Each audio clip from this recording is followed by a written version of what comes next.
ක්‍රීඩාශීලී සුබ දවසක් කියලා ප්‍රාර්ථනා කරනවා ශ්‍රී ලංකා ක්‍රිකට් වලින්. ඉතින් මේ වෙද්දි ක්‍රිකට් වලින් හැමෝම දන්නවා ශ්‍රී ලංකා කණ්ඩායමට දිගු නිහඬියාවකින් පසුව මාස 5කට පමණ පසු නැවතත් ජාත්‍යන්තර තරඟාවලියක් හමු වුණා. ඒ බංග්ලාදේශ කණ්ඩායමට එරෙහිව සම්පූර්ණ තරඟාවලියක්. ඉතින් අදින්න ආරම්භ වනවා ගාල්ල ජාත්‍යන්තර ක්‍රීඩාංගණය තුල ටෙස්ට් තරඟයක්. ඉතින් ප්‍රධාන වශයෙන්ම දෙවන ටෙස්ට් තරඟය ආරම්භ වන්නේ SSC පිටියේදී. ඉතින් ප්‍රථම ටෙස්ට් තරඟය අද ආරම්භ වනවා ගාල්ල ජාත්‍යන්තර ක්‍රිකට් ක්‍රීඩාංගණයේදී. ඉතින් මේ වන විට ගාල්ල ජාත්‍යන්තර ක්‍රිකට් ක්‍රීඩාංගණය ආවට ප්‍රදේශයට යම් වැසිබර කාලගුණයක් තමයි පවතින්නේ. ඉතින් තරඟයට යම් අවස්ථාවලදී වර්ෂාවෙන් බාධා එල්ලවීමට ඉඩකඩ පවතිනවා. මොකද පෙරවරු 11ට සහ 4ට වගේ වෙලාවල් වලට කාලගුණ වාර්තාවට අනුව වර්ෂාව ඇතිවීමට ඉඩකඩ තියෙනවා. ඉතින් මේ අවස්ථාවල පවතින්නේ වලාකුළුෙන් පිරුණු ඉතාමත් අඳුරු කාලගුණයක් තමයි ක්‍රීඩාංගණය අවට දැක ගැනීමට හැකියාව ලැබෙන්නේ. ඉතින් ප්‍රධාන වශයෙන්ම මේ වන විට ශ්‍රී ලංකාවට ඉතාමත් වැසිබර කාලගුණයක් තමයි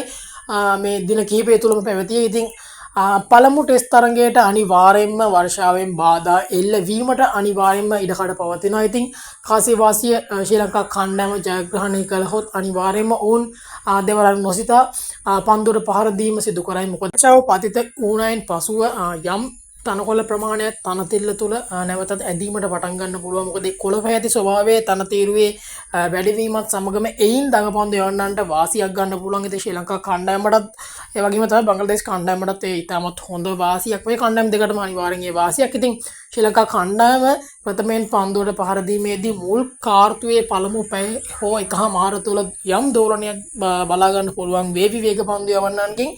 ඉතින් ශ්‍රී ලංකා කණ්ඩායම සහ බංග්ලාදේශ කණ්ඩායම අතර තරඟ දෙකකින් සමන්විත ටෙස්ට් තරඟාවලිය වගේම තමයි මුළු සම්පූර්ණ තරඟාවලියම සවිස්තරාත්මක තොරතුරු අපේ YouTube නාලිකාවේ ලබා දෙනවා. ඉතින් අනිවාර්යයෙන්ම වීඩියෝ බලලා විතරක් යන්න එපා. අපිව subscribe කරන්නත් අමතක කරන්න එපා. එහෙනම් ඉතින් අදට ගිහින් එන්න. සුබ දවසක්. අනිවාර්යයෙන්ම අපේ channel එක subscribe කරලා තියාගන්න.